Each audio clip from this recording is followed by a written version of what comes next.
શ્રી ગણેશાય નમઃ. નમસ્કાર દર્શક મિત્રો. મંગળનું રાશિ પરિવર્તન ક્યારથી છે અને ક્યાં સુધી છે અને તમારી રાશિ ઉપર કેવું ફળ આપનારું બની રહેશે તે વિશેની માહિતી.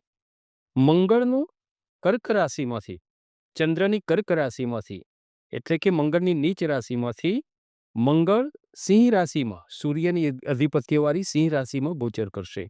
તારીખ 6/6/2025 જેઠ સુદ એકાદશી, નિર્જલા એકાદશી છે એ દિવસે.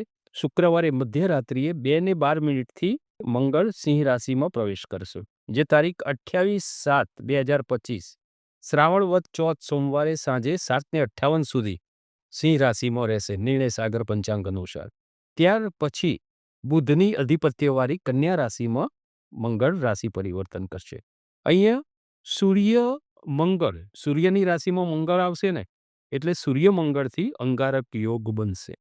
અંગારક યોગ એટલે નાની નાની વાતમાં ગુસ્સો, અગ્નિમાં જેમ ઘી નાખો અને જેમ ભડકે ને એમ અહીંયા અંગારક યોગ આવો બનશે, જે દેશ માટે, વ્યક્તિગત માટે, દરેક માટે એની અસર જોવાશે.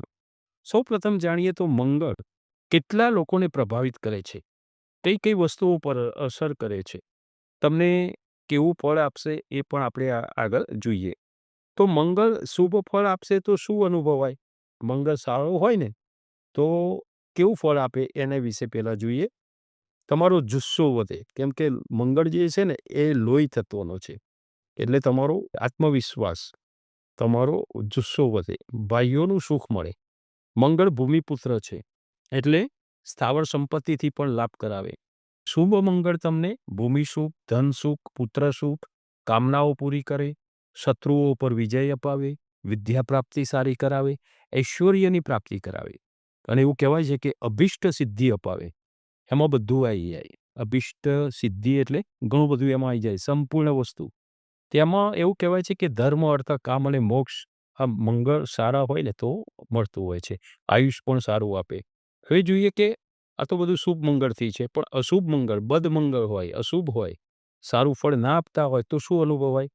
તો સૌથી પહેલાં તો વિચારોમાં ફેર પડે, ક્રૂર વિચાર આવે, ઉતાવળિયો નિર્ણય, પછી કુટુંબમાં ક્લેશ, કટુભાષી બનાવે, અમુક વખત ધનની પણ કમી અપાવે, નાની નાની વાતમાં ગુસ્સો, વાદ વિવાદ, લડાઈ ઝઘડો, નિરાશા, આંખના ખૂણા લાલ રહે, ઓપરેશન થાય, આવા બધા યોગ થાય. અતિશય કાળી મજૂરી કરાવે, હતાશા, ઋણી બનાવે, કર્જ વધે, મિત્રો સાથે સંબંધો વગાડે, એમાં પણ દોષ જોવાની ઈચ્છા થાય, પારિવારિક સંપત્તિમાં ઝઘડા કરાવે.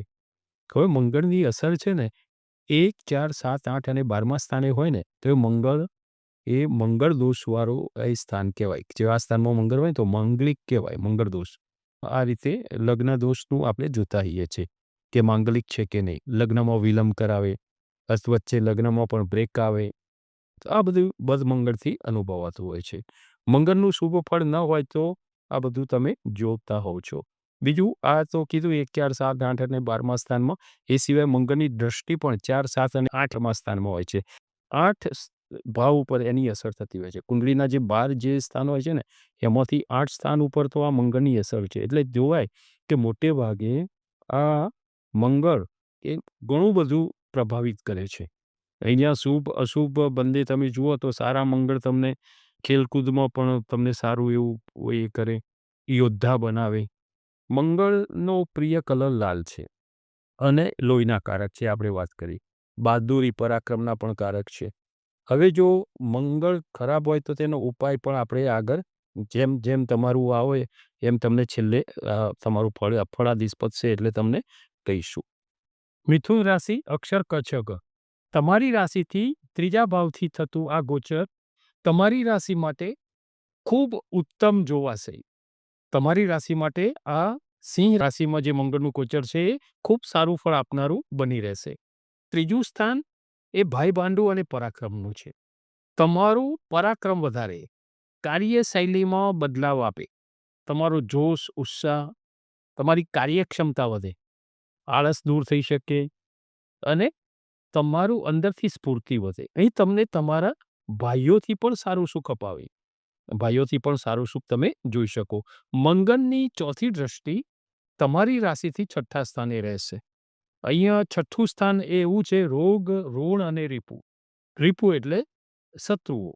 અહીંયા તમારે તમારા ગુપ્ત શત્રુઓથી સાવધ રહેવાનું છે.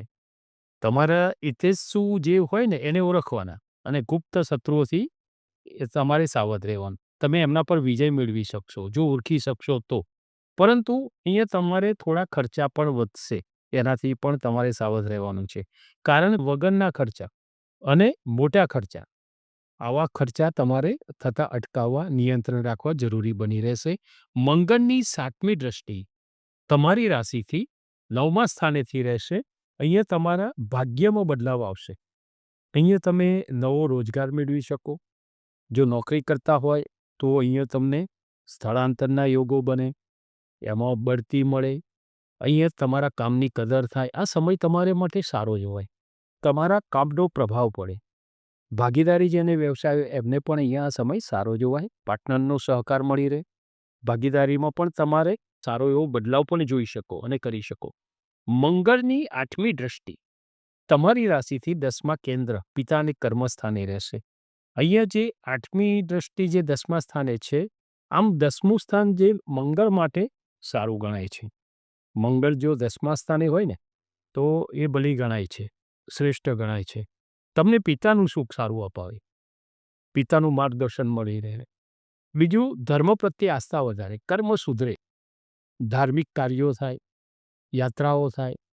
અહીંયા તમારે થોડું એક ધ્યાન રાખવાનું છે કે બોલીને કામ ન બગડે એનું ધ્યાન રાખવું. જો તમારી જન્મકુંડળીમાં બદમંગળ, ખરાબ મંગળ નહીં હોય તો તમને અહીંયા આ સમય ખૂબ જ સારો જોવાશે. જો તમારી જન્મકુંડળીમાં મંગળને લઈને કોઈ દોષ બનતા હોય ને, માંગલિક કુંડળી હોય કે કોઈ એવું હોય, અથવા તો અંગારક દોષ હોય કે કોઈ મંગળને લઈને કોઈ દોષ બનતા હોય ને, તો તમારે એનું એ દોષનું નિવારણ, એ કુંડળીના દોષોનું નિવારણ તમારે યોગ્ય જગ્યાએ કરાવી લેવું, જેનાથી તમને સારો એવો બદલાવ જોઈ શકશો. ઓવરઓલ જોઈએ તો તમારી રાશિ માટે સિંહ રાશિનું મંગળનું જે તારીખ 28/7/2025 સુધીનું ગોચર છે, એ તમારે માટે, તમારી મિથુન રાશિ માટે ખૂબ જ સારું ફળ આપનારું બની રહેશે. વધુ ફળ પ્રાપ્ત કરવું હોય ને તો તમારે સોનામાં સુગંધ વળી કહેવાય ને, ઓર વધુ ફળ મેળવવું હોય ને તો મંગળદેવને ખુશ કરવા માટે તમારે સૌથી પહેલું તો હનુમાનજીને શરણે જવું. મંગળવારે હનુમાન ચાલીસા સવાર સાંજ કરવાથી ખૂબ સારું ફળ જોઈ શકશો. તો આ હતું મંગળનું ગોચર તમારી રાશિ માટેનું. નમો નારાયણ.